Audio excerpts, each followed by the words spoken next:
There we go. So working on our last section of the whole course.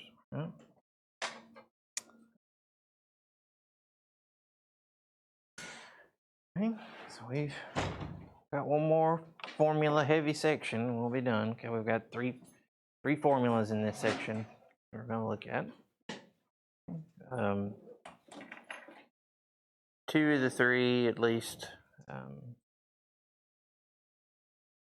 look similar to some ones we've already done. And one other one is a little bit different. So in this section we're focusing on borrowing money. Gonna do some calculations with there, like how many payments it will take for us to pay off a debt, how much of a house we can afford, those kind of things. You may think of anything we need to talk about, any kind of questions or anything before we get going? Anything? I will try and have the practice test posted soon. Maybe I'll get that today. Maybe I'll get the practice test up. So I'll go ahead and start looking at it. All right, so two of the things, we don't have them all listed here. Two of the things we're going to look at in this section are calculating monthly payments on the debt and then calculating credit card payments. Okay. So we've got the idea by now in this chapter, the kind of things we're doing. We do have a little bit of vocabulary just to mention here. We're not going to necessarily have to, memorize definitions or anything on these. Just terms I want you to be familiar with. The first one's a grace period. So you'll hear that come up dealing with student loans sometimes. So that might be something relevant to you, maybe not. So grace period is a time when you owe money, but you don't accrue any interest. Okay, interest is not being added to the debt. So that's a grace period. So usually most student loans will have something like a 6-month grace period after you graduate or something like that before you have to start making payments. Not all of them, but probably the majority do. That's the first term. Next one is just what it sounds like, so really don't need that much of a definition here, but it's the minimum payment. Okay. So there we're really thinking like more along the lines of credit card debt. Okay. So they will have some minimum amount that they will allow you to make as a payment every month. And they usually calculate that as just some percentage of the amount you owe in total. But we'll see here shortly, you don't want to, at least in the long term, you don't want to just make the minimum payment. Usually does not work out to your advantage. You should want to pay more than that. And we've got a couple more terms as we go through the section. But for now, speaking of payments, let's look at our first formula. Okay, don't panic on this one. This one probably is the most tedious one out of this chapter, but don't panic. Okay, we can do it. That's for calculating how many payments it would take to pay off credit card debt. So the thing that makes it look worse than maybe some of the other formulas is that we have these logarithms in here. Okay. That's just going to be another button to push on the calculator. Just don't let that part worry you too much. Okay, the inside parts are all numbers we're familiar with. Here we've got our interest rate, our number of payments we're making a year, or our compounding interval, depending on which formula we're in for N. A here is the total amount that we owe,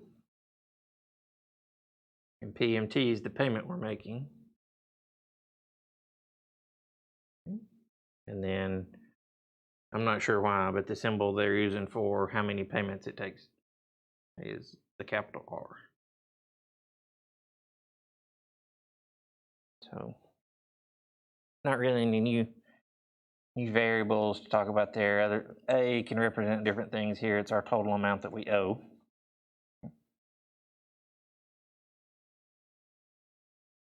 And then we will have to deal with those logarithms.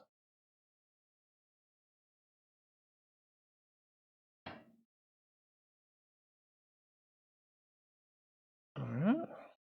So in these sections, you may have noticed if you've been working on them, but in these sections, even in Hawk, there's a little link over there. You can, I don't know if you have to click on it or if you can just hover over it, and it'll bring up the list of the formulas from that section. So even Hawks will give you the formulas on these.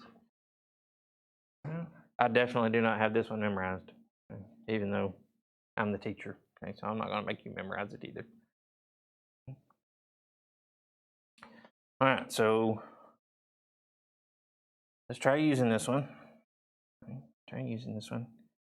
We're not going to do one with it because it is a little bit more tedious than some of the others, just because we have that extra layer of that logarithm added in there. Okay, it says assume you want to buy a new computer, costs $2,200. We're going to do that using a credit card that has an APR of 19.99%. We've got two things we want to answer here. Part A says, how long will it take you to pay off the computer if you make regular monthly payments of $40?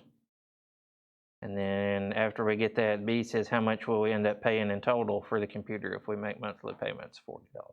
Okay. So A is the part where we're going to need to use our new formula.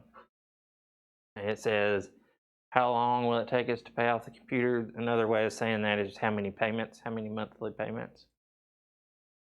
That's what our formula will give us. Okay, so here's the amount we owe. A in our formula is going to be $2,200. And they are, the APR here, let's go ahead and get it. The APR, 19.99%. So that tells us, remember we changed it to a decimal, so R will be 0.1999. We're making $40 payments, so PMT will be 40. And then their monthly payments, so N will be 12. Our formula. So take a look at this thing. Let me get on the right page with you here. All right, so let me write the formula down again. So the top is in a negative logarithm. And we got 1 minus R over N times A over PMT.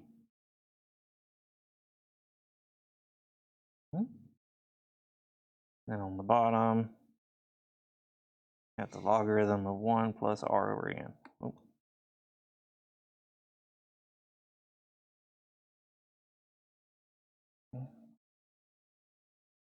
All right, so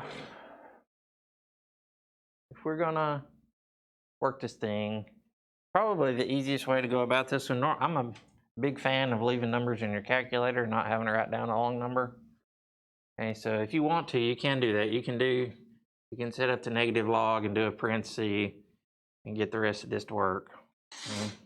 That is, you do have to be extra careful with everything there. So on this one, I think I'm going to try working the inside and then writing down a bunch of decimal places and then taking the log after that. And then we'll do the same thing on the bottom. So let's try that. So let's see, filling in numbers. 1 minus R was 0.1999, N was 12. Okay. We owe $2,200. We're making a $40 payment.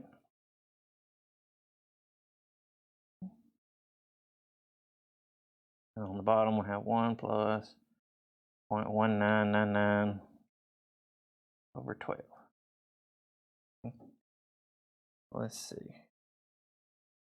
So I'm going to do the part inside the brackets on the top first, I believe. So 1 minus, my calculator's in the wrong mode. Give me 1 second. Okay, so 1 minus 0.1999 over 12 times 2200 over 40. And for that number, I'm going to leave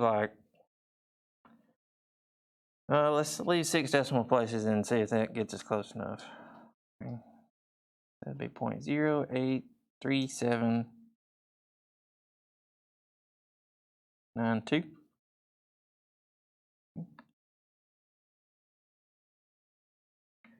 And then I'm going to do the same thing for the bottom. It's easier, but I'm going to do 1 plus 0.1999 divided by 12. For that one, inside the parentheses, I get 1.016658. Okay. So then what I'm going to type in now is I'm going to do negative log of that top decimal.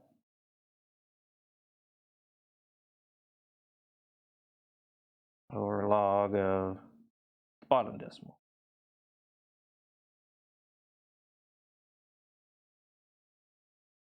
Okay.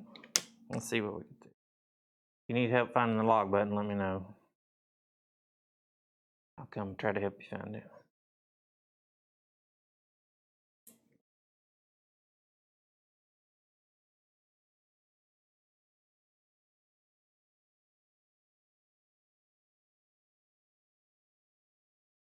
Okay.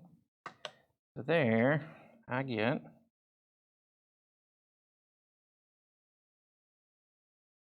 150.08 if I round to 2 decimal places. Let's see what the book gets there. I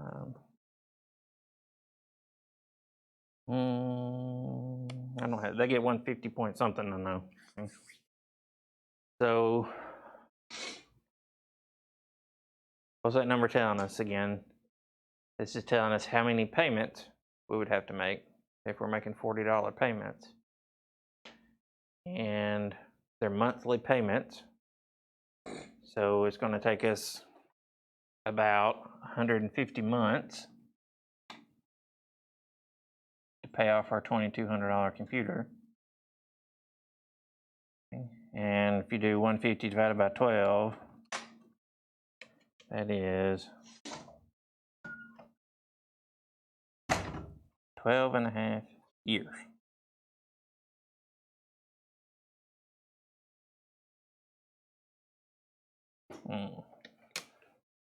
Does that sound like a good deal to anybody? Get a $2,200 computer, so we put it on a credit card and it takes us 12.5 years to pay that off. Well, that doesn't sound good to me. So if you bought the computer when you were 20, then when you're 32.5, you finally have it paid off.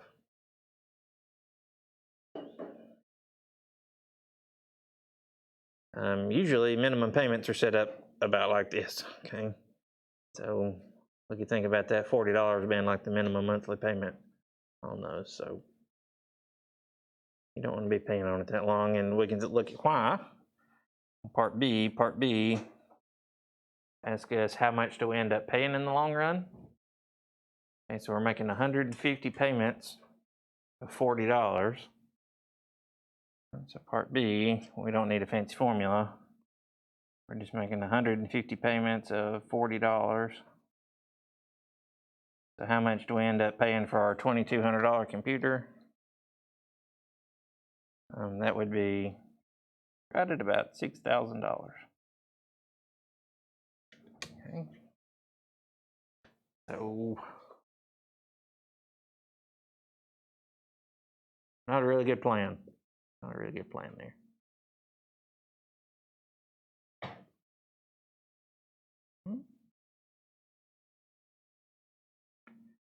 Questions on the nasty part? thing on here. Okay. So it looked like 6 decimal places was pretty sufficient. You can keep 7 if you want to be extra safe. You do it that way, it takes just a little bit longer, but a little less of a hassle. That one's pretty tricky to type all that stuff in at one time.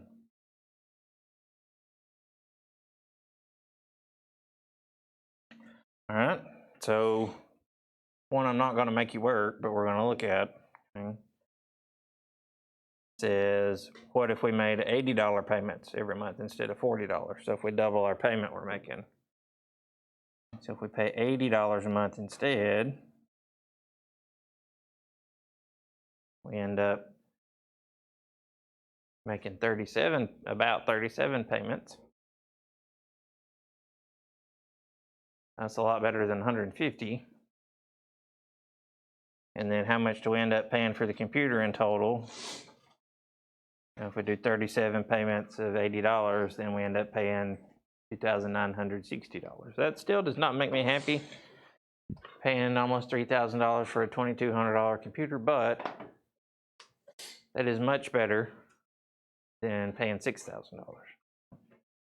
Seems a little more reasonable there. So 3.5 years is still a long, or 3 years in a month is still a long time to have to pay for a computer. Sometimes the computer's already past its life expectancy then.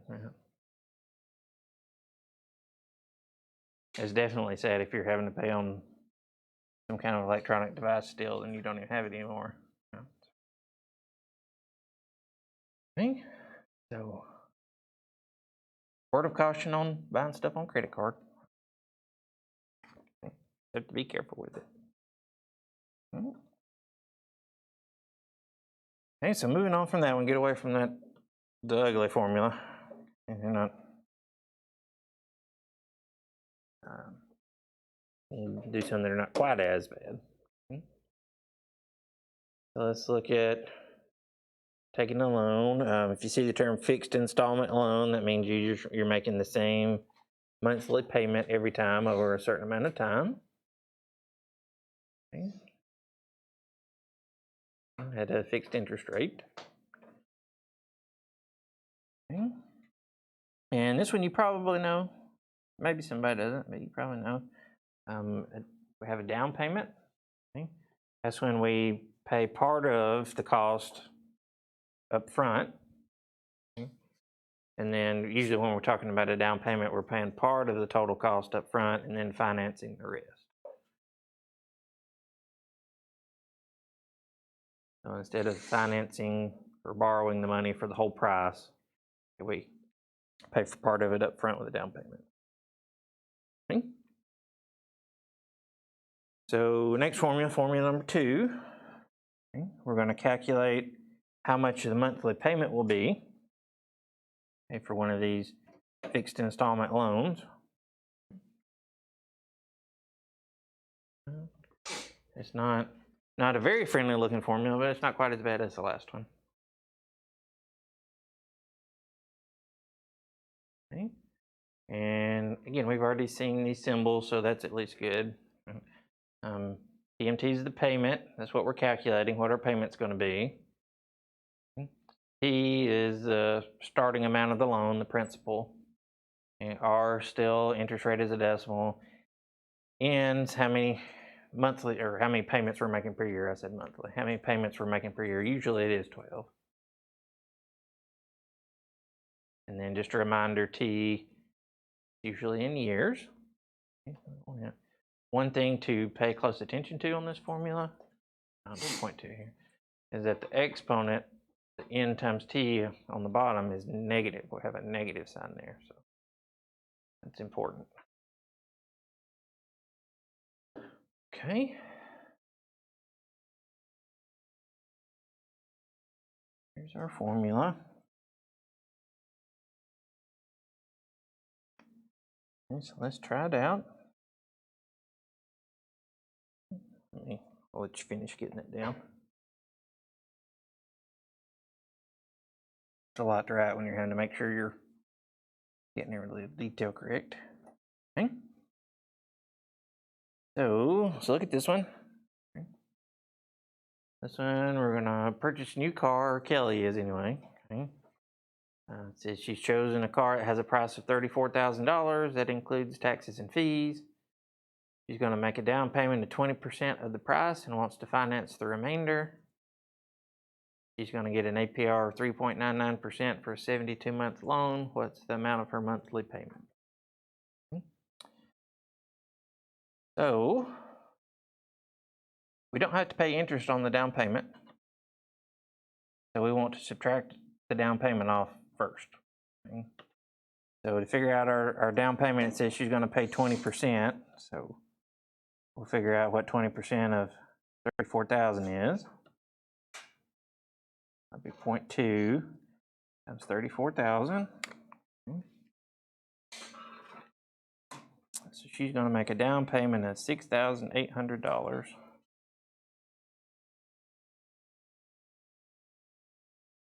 Down. So she's going to finance or borrow the money for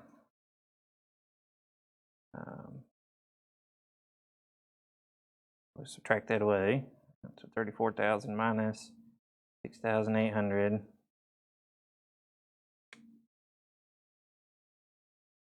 Going to finance $27,200.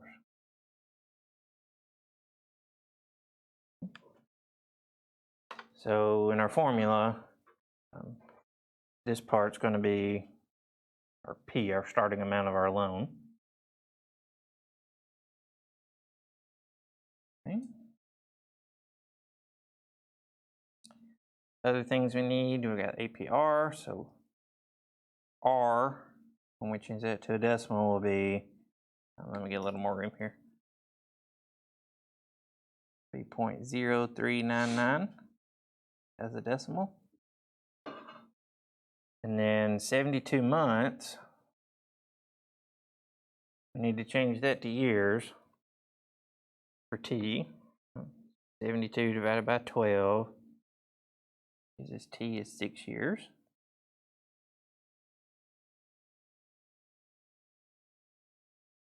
Okay.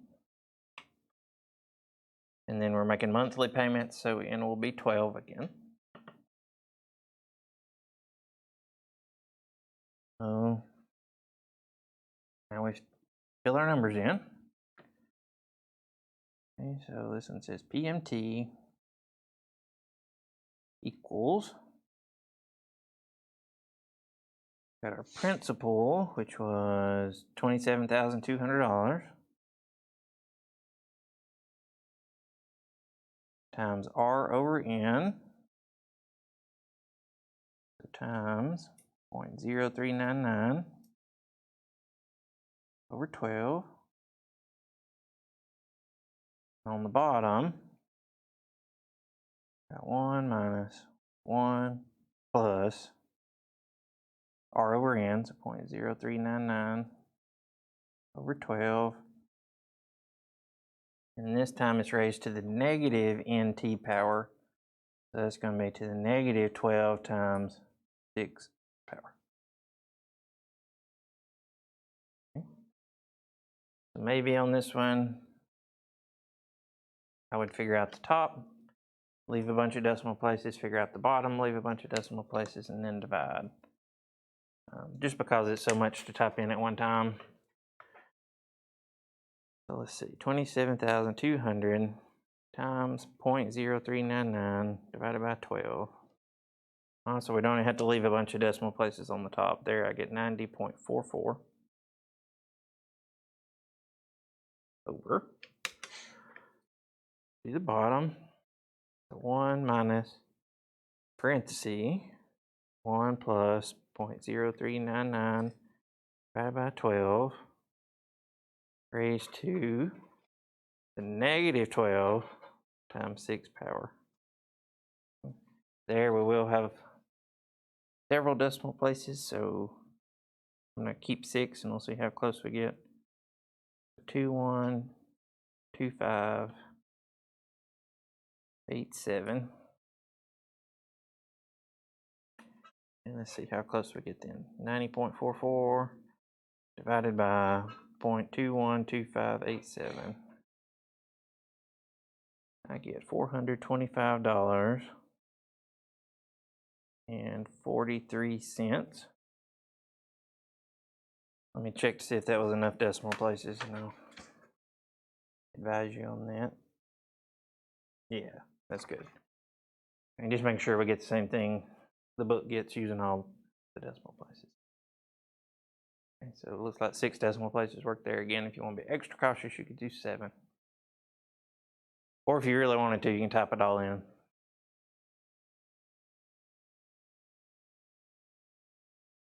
Okay. There is Kelly's monthly car payment for the next 6 years.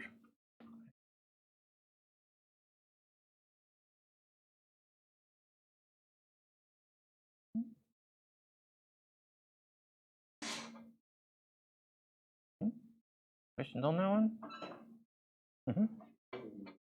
You didn't get that? The bottom number? Okay. All right, so let me check real quick. Let's just do the bottom part. All right.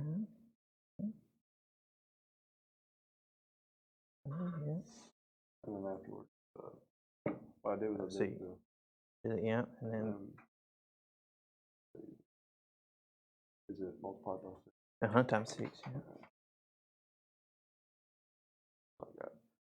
Try putting parentheses around the exponent. So try to do, when you do the exponent button, do a parenthesis and then -12 times 6 and then close parenthesis. See if that works. Seems like I remember some calculators had to do that. That did work? Okay. I'm not sure why. But some calculators do need those parentheses for some reason. Okay. Anything else?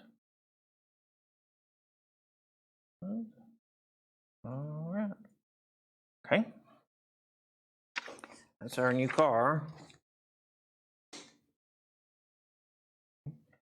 So now let's buy a house. Okay. And we'll be all set by the time we leave today.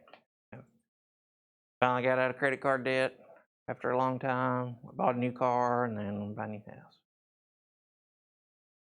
And so buying a house here, it says they've saved $21,300 for a down payment.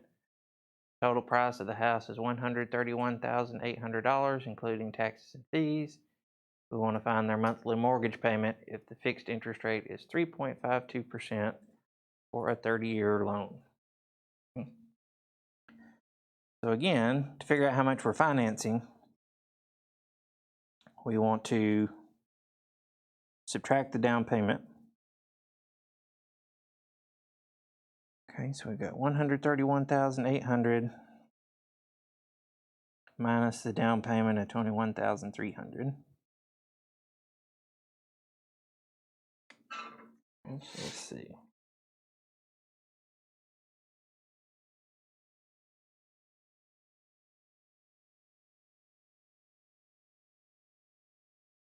So we are going to finance $110,500. That'll be our starting amount, our principal for our loan.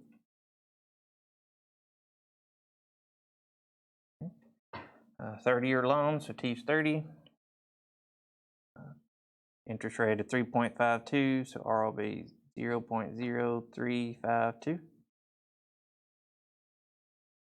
And then again, it's monthly payments, so N will be 12. Okay. Let's try this one out. Same formula. You felt okay with the last one, you're in good shape then. So they're paying $110,500 times interest rate 0.0352 divided by 12 over 1 minus 1 plus 0.0352 over 12 raised to the -12 times 30 years. Okay.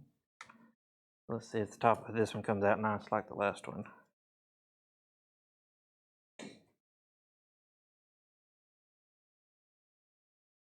Not quite as nice. This one on the top, I get 324.1333, repeating, so I'm gonna leave several of those threes in there. And on the bottom, let's see.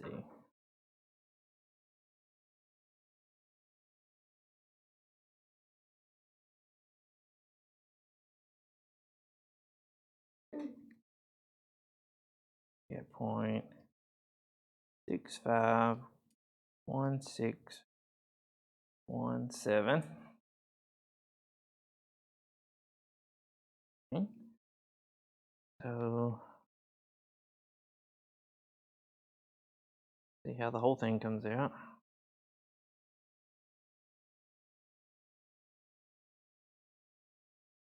I get, yeah, close enough. I get $497.43 after I round.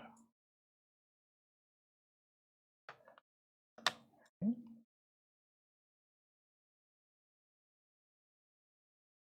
That is not bad for a house payment. Okay. A big part of that is they had a really nice down payment. So they're only financing $110,000 of it. And it is over 30 years. Over 30 years. That's fairly standard, but not all mortgages are for 30 years, and you can do shorter.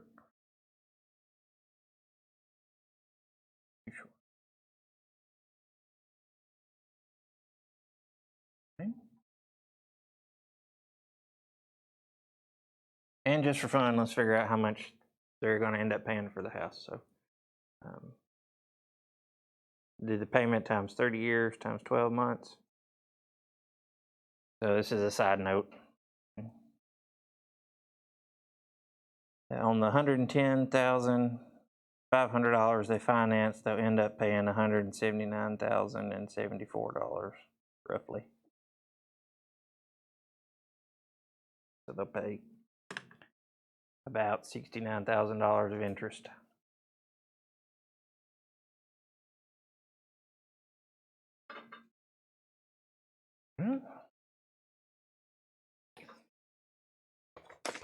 Those are not too bad if we do it that way then, if we do the top and then the bottom.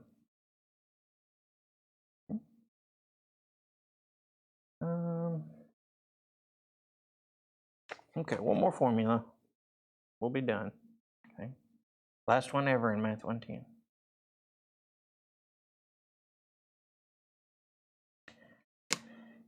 And this is the same formula, it's just rearranged a little bit. We're solving for different number. We're figuring out what our maximum purchase price would be if we can make a certain amount of a monthly payment given a certain interest rate and time frame. So it's like if I can afford to pay $500 a month on my mortgage, how much house can I buy? Okay, so figure out how much house we can afford. Okay. So after you do your budget and figure out how much you've got left over that you could spend on a house, sometimes it's fun to daydream. Okay. Or it might be sad. You might have $10, and if you plug $10 in here, you're not going to get much house. So.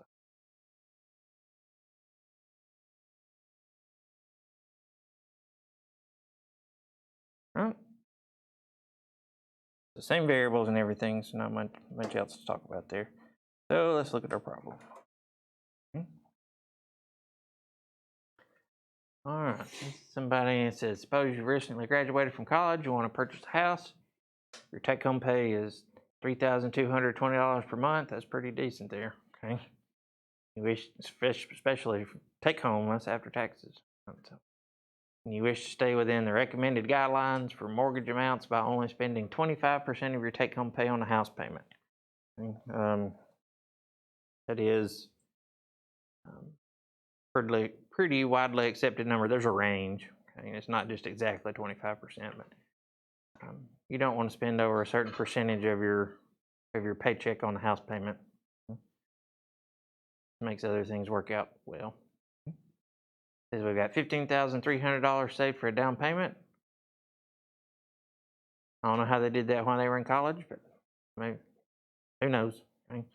And then we've got good credit somehow.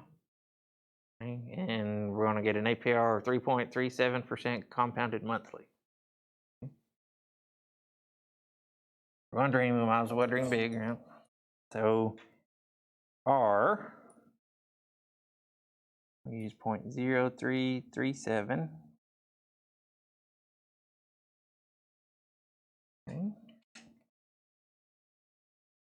Working things this way, okay, we don't have to worry about the down payment until the end. So with our formula, we're figuring out the maximum amount of house we can afford to finance, and then we just add our down payment to it. Okay? We don't have to worry about financing anything that we have in a down payment form. Okay? The thing we do have to calculate ahead of time on this one is what 25% of our take-home income is. Okay? So we need to know 25% of 3220. That'll tell us how much payment we can afford. Okay, so I'll do 0.32. That's 3220. Figure out our payment. That would be $1,030.40 for our maximum payment we can afford. Okay. Why don't I do 32? It's supposed to be 25, sorry. 25%. So that's wrong. I thought, wow, I can make a pretty good payment there. 0.25 times 3220. Yes. A little more in the ballpark there. Okay. 805 is our payment. Okay, sorry about that. Okay. So let's plug into the rest of our formula. We're going to do a 15-year mortgage, and then I've got the 30-year calculated here. We'll figure out both of those. Okay, we'll calculate the 15-year, and then I'll just show you the 30-year. Okay, so T will be 15.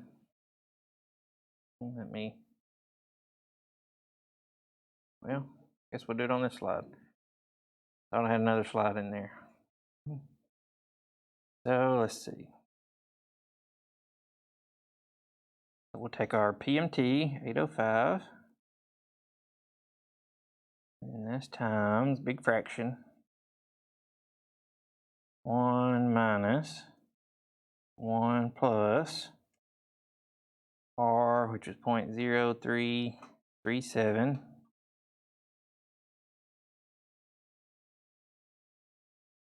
over 12. Then we got to raise that to the negative 12. We're doing 15-year mortgage on this one, so times 15.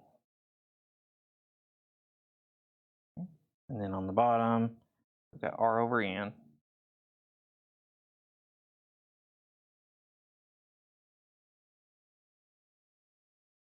Okay. So let's see, I'm going to figure out the top of my fraction. I'm going to do 1 minus, parenthesis 1 plus 0.0337 divided by 12, and then raise that set of parentheses to the negative 12 times 15 power. Okay. That top part in the parentheses, or in the brackets, I'll put it in there.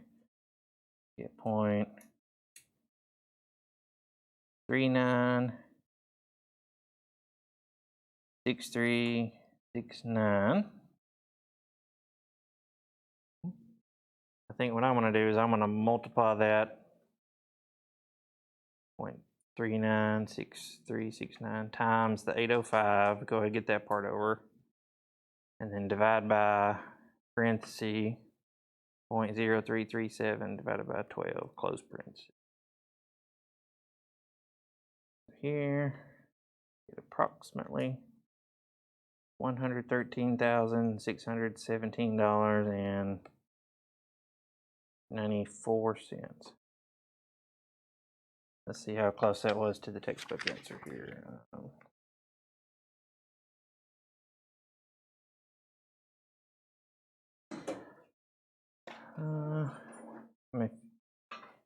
Textbook got 82 cents there on the end, so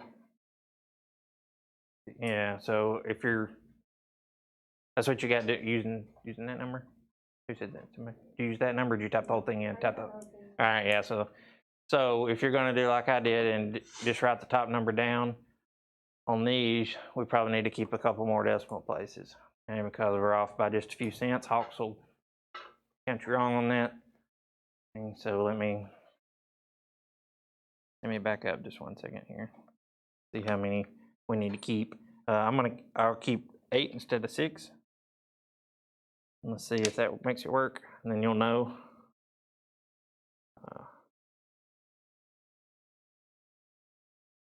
You can just type it all in though. Easier to do on some calculators than others.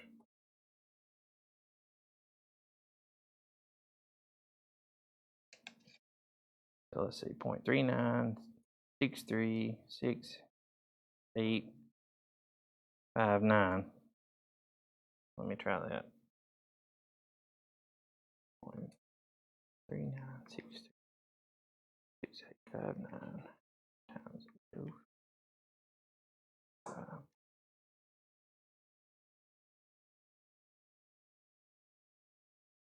Yeah, that makes it come out right. So need to keep some, what I keep, 8 decimal places there on the top there. So that one's a little more sensitive to how many decimal places you keep. If you type it all in, you're good. You don't have to worry about it.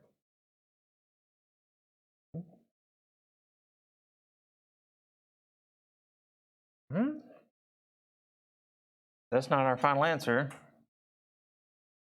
because what do we need to add to that? How much house can we afford? We also need to add our down payment.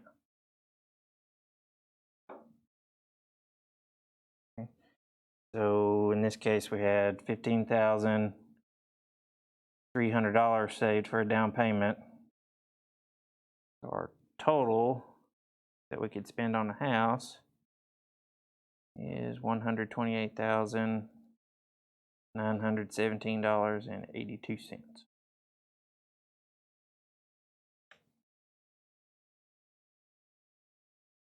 You just have to remember to add that down payment back. Okay. And then just FYI, that was a 15-year mortgage. So let's see what changes if we do a 30-year mortgage. The formula's so messy, I won't make you calculate it again just for this, but I've got it in here. So if we go through the same thing again, but we use a 30-year mortgage, so we're doing -12 times 30 in our exponent, then we can finance $182,000-ish. And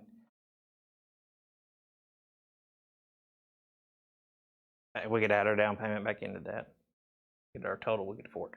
So longer mortgage, you can make the same payment and get a loan for a larger amount, but okay, it's not all good because we're paying interest over 30 years instead of 15 years. So we end up paying a lot more interest if we do a 30-year mortgage than a 15. There's kind of a middle ground. Lately, I've seen some lenders offering a 20-year. That's kind of in between. Just something to think about there. I know maybe not everybody's ready to buy a house right now, but maybe one day. Okay. Questions? Okay, that's it. It's all the material for 110. Test 3 will be next Wednesday. Yeah, a week from today. Okay. I will be here tomorrow. If you want to come and get Hawks help, send me an email and let me know. I'm not anticipating a lot of showing up, but if you do want to come and get Hawks help, send me an email and let me know. Otherwise, Friday, you don't have to do anything. Monday, we'll review. Okay. Sound good? I'll post a reminder too.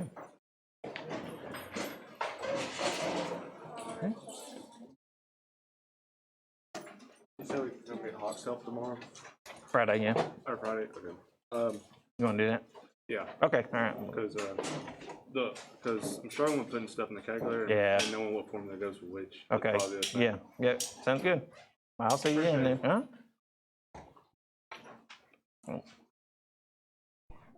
Hey, When is our next exam?